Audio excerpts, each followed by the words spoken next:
Hi friends, అందరికీ నమస్తే. Welcome to Mahadeva creations. ఎలా ఉన్నారు అందరూ? నేనైతే చాలా బాగున్నాను. అందరూ కూడా బాగున్నారని అనుకుంటున్నాను. ఏళ్ళనాటి శని నుంచి విముక్తి కలిగించే సూర్యనార్ ఆలయం. ఇష్ట నైవేద్యంగా చక్కెర పొంగలి. బ్రహ్మ ఆగ్రహానికి గురైన నవగ్రహాధిపతులు. నవగ్రహాల్లో సూర్య భగవానుడిది కీలక స్థానం. యావత్ ప్రపంచానికి ఆయన వెలుగును ప్రసాదిస్తూ జీవ వైవిధ్యాన్ని సంరక్షిస్తున్నాడు. నవగ్రహ స్తోత్రంలో ఆదిత్యాయచ అంటూ తొలుత సూర్య భగవానుడినే ప్రార్థిస్తాం. అలాంటి సూర్య భగవానుడు ఇతర గ్రహాలతో కలిసి వెలిసిన ప్రాంతమే కుంభకోణం. ఈ ఆలయాన్ని సందర్శించి ప్రత్యేక పూజలు చేస్తే ఏలనాటి శనితో పాటు ఇతర గ్రహ దోషాల నుంచి కూడా విముక్తి పొందొచ్చు. ఆ దివ్య క్షేత్రమే సూర్యనార్ ఆలయం. ఈ పుణ్యక్షేత్రం చరిత్రపై ప్రత్యేక కథనం. తమిళనాడు రాష్ట్రంలోని కుంభకోణం పరిసర ప్రాంతాల్లో నవగ్రహాలు కొలువై ఉన్నాయి. ఇక్కడ నవగ్రహాలకు వేరువేరుగా ఆలయాలు ఉన్నాయి. సూర్య భగవానుడు మధ్యలో ఉంటే ఆ ఆలయానికి చుట్టూ మిగిలిన 8 గ్రహ ఆలయాలు ఉన్నాయి. అన్ని నవగ్రహాల్లో శివుడు ప్రధాన దైవమైతే ఈ ఆలయంలో మాత్రం సూర్యుడు ప్రధాన దైవం. సూర్య భగవానుడికి చక్కెర పొంగలిని నైవేద్యంగా పెడతారు. భక్తులకు ప్రసాదంగా కూడా అదే. కుంభకోణానికి 15 కిలోమీటర్ల దూరంలో సూర్యనార్ దేవాలయం వెలసి ఉంది. విజయనగర రాజుల పాత్ర కీలకం. సూర్యనార్ ఆలయాన్ని క్రీస్తు శకం 11వ శతాబ్దంలో కులోత్తుంగ చోళ మహారాజు నిర్మించినట్టు చరిత్ర చెబుతుంది. అనంతరం విజయనగర రాజులు, ఇతర రాజవంశాలు ఈ ఆలయాన్ని అభివృద్ధి చేసినట్టు చారిత్రక ఆధారాలు వెల్లడిస్తున్నాయి.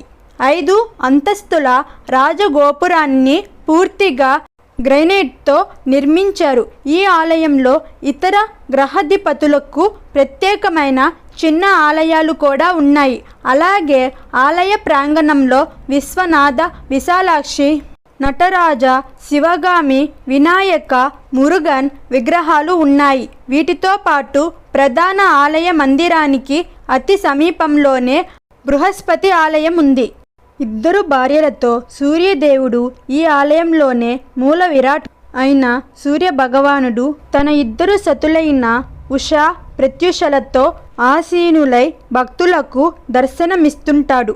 సాధారణంగా సూర్యుడు అంటే తీక్షణమైన కిరణాలు కలిగినవాడు. ఇక్కడ అందుకు భిన్నంగా స్వామి మందహాసంతో 2 చేతుల్లో తామర పుష్పాలు కలిగి భక్త కోటికి ఆశీర్వచనాలు ప్రసాదిస్తున్న ముద్రలో ఉంటాడు. అంతేకాకుండా సూర్యుడు అంటే వేడి. అందుకే ఈ ఆలయం ఉన్న ప్రాంతమంతా చాలా వేడిగా ఉంటుంది. వర్షాకాలంలో కూడా ఈ వేడిని గమనించవచ్చు. సూర్యునికి ఎదురుగా శ్వేత అశ్వం. సాధారణంగా అన్ని శివాలయాల్లో మహాదేవుడికి ఎదురుగా నంది ఉంటుంది. కానీ ఇక్కడ సూర్యదేవుడికి ఎదురుగా అశ్వం ఉంటుంది. ఎందుకంటే సూర్యుడి రథాన్ని లాగేది శ్వేత అశ్వాలే. ఆలయంలో సూర్యుడు పడమర దిక్కును చూస్తూ 2 చేతుల్లో కలువ పువ్వులు ధరించి ప్రసన్న వదనంతో భక్తులకు దర్శనమిస్తుంటాడు. అత్యంత వైభవంగా రథసప్తమి. ఈ ఆలయంలో రథసప్తమి పండుగను అత్యంత వేడుకగా నిర్వహిస్తారు. తమిళ నెల అయిన తాయ్ మాసంలో ఈ వేడుకలు జరుపుతారు. తాయ్ మాసంలో సూర్యదేవుని రథం దక్షిణం వైపు నుంచి ఉత్తరం వైపునకు తిరుగుతుందని పురాణాలు చెప్తున్నాయి. భక్తుల ప్రగాఢ నమ్మకం కూడా. అలాగే ప్రతి ఏడాది తమిళ మాసం ప్రారంభంలో ప్రత్యేకమైన వేడుకలు కూడా నిర్వహిస్తారు. ఈ సందర్భంగా జరిగే మహాభిషేకానికి విశేష సంఖ్యలో భక్తులు తరలి వస్తుంటారు. స్థల పురాణం. కాలవ ముని అనే యోగి కుష్టి వ్యాధితో బాధపడుతుండేవాడు. ఆ బాధ నుంచి తనను రక్షించాలని నవగ్రహాలను ప్రార్థించాడు. ఆయన ప్రార్థనకు అనుగ్రహించిన గ్రహాధిపతులు కాలవ మునిని వ్యాధి నుంచి విముక్తి చేస్తారు. ఈ విషయం తెలుసుకున్న బ్రహ్మ కన్నెర్ర చేస్తాడు. మానవుల్లో మంచి చెడులకు సంబంధించిన ఫలితాలను ఇవ్వడమే గ్రహాల పని అని పేర్కొంటూ తమ పరిధిని అతిక్రమించిన గ్రహాలను భూలోకంలోనే శ్వేత పుష్పాల అటవీ ప్రాంతానికి వెళ్ళమని శపిస్తాడు. దీంతో భూలోకానికి వచ్చిన నవగ్రహాలు లయకారుడైన పరమశివుని కోసం తపస్సు చేస్తారు. ఆ తపస్సుకు ప్రత్యక్షమైన మహాశివుడు వారికి శాప విముక్తి చేస్తాడు. అంతేకాకుండా వారు ఎక్కడైతే తనను పూజించారో అక్కడ వారికి మహాశక్తులను ప్రసాదిస్తాడు. ఆ క్షేత్రంలో ఎవరైనా భక్తులు వచ్చి తమ బాధలను తీర్చమని నవగ్రహాలను వేడుకుంటూ ప్రార్థిస్తే వారికి బాధలు ఉపశమనం కలిగేలా వరాన్ని ప్రసాదించాడు ఆ పరమేశ్వరుడు. ఏలనాటి శని విముక్తి కోసం అనేక మంది వివిధ రకాల గ్రహ దోషాలతో ఏలినాటి శనితో బాధపడుతుంటారు. ఇలాంటి వారు కుంభకోణం చుట్టుపక్కల ఉండే నవగ్రహాలను ఒక్కసారి దర్శనం చేసుకొని ప్రత్యేక పూజలు నిర్వహిస్తే ఏలనాటి శని ఇట్టే పోతుందట. అలా స్వంతన కలిగేలా నవగ్రహాలు మహాదేవుడి వద్ద వరం పొందినట్టు పురాణాలు చెబుతున్నాయి. అంతేకాకుండా ఒక్క సూర్యదేవుని ఆలయంలో మినహా మిగిలిన ఆలయాల్లో ప్రధాన దైవం శివుడు. కానీ ఈ ఆలయంలో మాత్రం ప్రధాన దైవం సూర్యుడు.